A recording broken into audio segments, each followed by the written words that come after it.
नमस्कार, मैं ज्योति श्रीवास्तव। आप देख रहे हैं सी न्यूज भारत। वक्त हो चुका है गुजरात बुलेटिन का, जिसमें बात होगी दाहोद की, जहां दिन दहाड़े हुई 1.46 करोड़ रुपए की सनसनीखेज लूट की गुत्थी पुलिस ने कुछ ही घंटों में सुलझा ली। साथ ही बात होगी डेडियापाड़ा की, जहां आजादी के 78 वर्ष बाद भी चिकड़ा तालुका के तुमड़ावाड़ी गांव मूलभूत सुविधाओं से वंचित है। ऐसी तमाम खबरों पर विस्तार से डालेंगे नजर। दाहोद जिले में दिन दहाड़े हुई 1.46 करोड़ रुपए की सनसनीखेज लूट की गुत्थी पुलिस ने कुछ ही घंटों में सुलझाते हुए बड़ी सफलता हासिल की है। पुलिस ने मामले में 4 आरोपियों को गिरफ्तार कर उनके कब्जे से 1 करोड़ 35 लाख रुपए नकद बरामद किए हैं, जबकि अन्य फरार आरोपियों की तलाश जारी है। जानकारी के अनुसार 26 मई की शाम दाहोद शहर के अनाज मार्केट यार्ड क्षेत्र में बाबू कांति अंगाड़िया फर्म के 2 कर्मचारी जुपिटर मोपेड से नकदी और कीमती पार्सल लेकर जा रहे थे और इसी दौरान 2 मोटरसाइकिलों पर सवार करीब 6 बदमाशों ने उन्हें घेर लिया और डंडों से हमला कर दिया। हमलावरों ने कर्मचारियों के पास मौजूद 1 करोड़ 41 लाख रुपए नकद और करीब 5 लाख रुपए मूल्य का अन्य कीमती सामान लूट लिया, मौके से फरार हो गए। पूछताछ और तकनीकी जांच के आधार पर पुलिस ने अतुल भूरिया, परमेश्वर पलास, गोविंद मोहनिया और अल्पेश पांडा को गिरफ्तार कर लिया। आरोपियों के कब्जे से 1 करोड़ 35 लाख रुपए नकद बरामद किए गए हैं। जांच में खुलासा हुआ है कि आरोपी कई दिनों से आंगड़िया फर्म के कर्मचारियों की गतिविधियों पर नजर रख रहे थे। फिलहाल पुलिस ने 4 अन्य फरार आरोपियों के खिलाफ मामला दर्ज कर उनकी तलाश तेज कर दी है। તારીખ 26/5/2026 રોજ દાહોદ શહેર ખાતે આવેલ બાબુ કાંતિ આંગડિયા પેઢીના કર્મચારીઓ રોકડ રકમ અને પાર્સલ લઈને જતા હતા મોપેડ ઉપર। એમની પર 2 બાઇક પર 6 શખ્સો આવી અને હુમલો કરી અને એમની પાસેથી પૈસા પડાવી અને જતા રહેલા।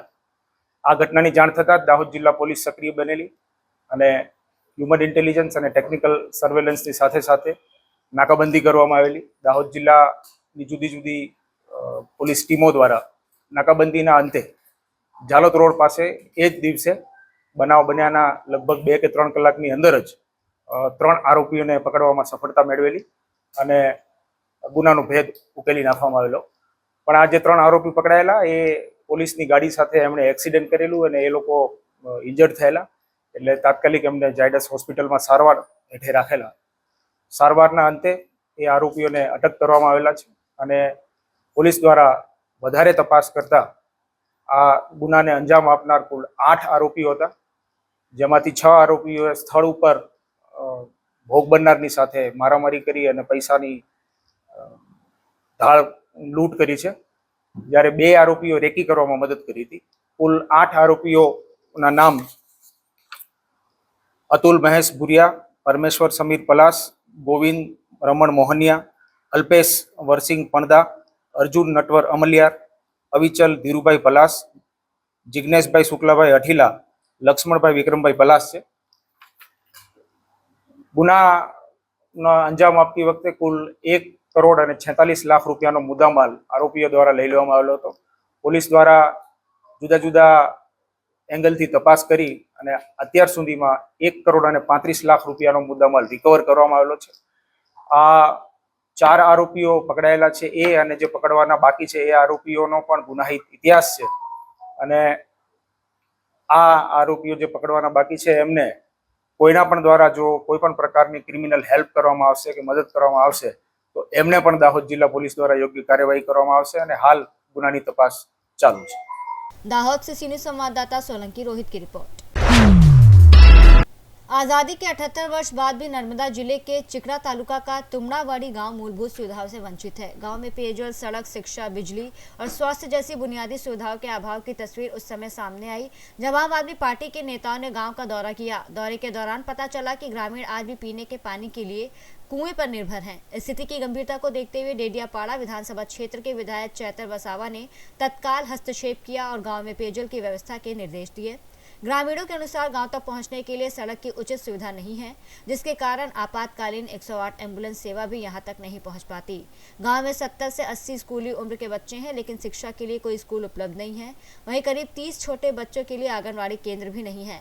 ग्रामीणों ने वन विभाग पर उत्पीड़न के आरोप भी लगाए हैं। उनका कहना है कि सूखी लकड़ियां लाने पर भी उन्हें कार्रवाई का सामना करना पड़ता है। ग्रामीणों ने प्रशासन से मांग की है कि गांव को सड़क, बिजली, शिक्षा, स्वास्थ्य और आवास जैसी बुनियादी सुविधाएं उपलब्ध कराई जाएं ताकि उन्हें भी विकास की मुख्य धारा से जोड़ा जा सके। આજે તુમડાવાડી ગામે અમારી આમ આદમીની ટીમ અમે પહોંચ્યા છે ત્યારે ગામજનો સાથે મુલાકાત કરી ખાડી કોતેડના પાણી પીતા હતા તેને જોઈને અમારા ધારાસભ્ય સાહેબને રજૂઆત કરીને ધારાસભ્ય સાહેબની સૂચન મુજબ અમે આજે બોરની ગાડી લઈને અહીંયા પહોંચ્યા છે ત્યારે બોરની ગાડી કરતાં ગામજનોને ઘણો આનંદ થયો અને તેના વચ્ચે અહીંયા લગભગ 150 જેટલા ઘરો છે એમાં સરકારશ્રીની કોઈ જાતની યોજનાનો લાભ નહોતો. અહીંયા આંગણવાડી ના મળે, સ્કૂલ ના મળે અને બીજું કે રોડ રસ્તા નથી. તો કુદરતી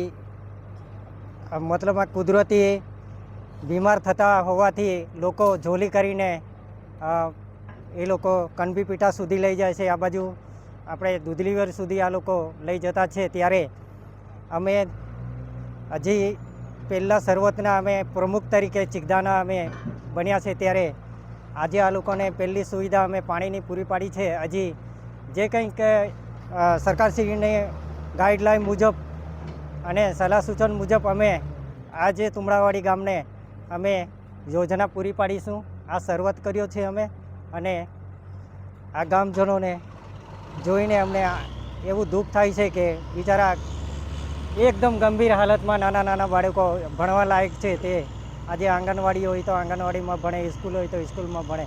એ કોઈ જ સરકારની ગાઈડલાઈન નથી અને અહીંયા સ્કૂલ નથી. તો એના માટે અમે જેટલું બને એટલી કોશિશ કરીશું અને આગળ વધીશું. અમે डेडियापाड़ा नर्मदा से सीनू संवाददाता साबिर की रिपोर्ट। गुजरात बुलेटिन में फिलहाल के लिए इतना ही। देश दुनिया की बाकी खबरों को जानने के लिए आप देखते रहिए सी न्यूज़ भारत।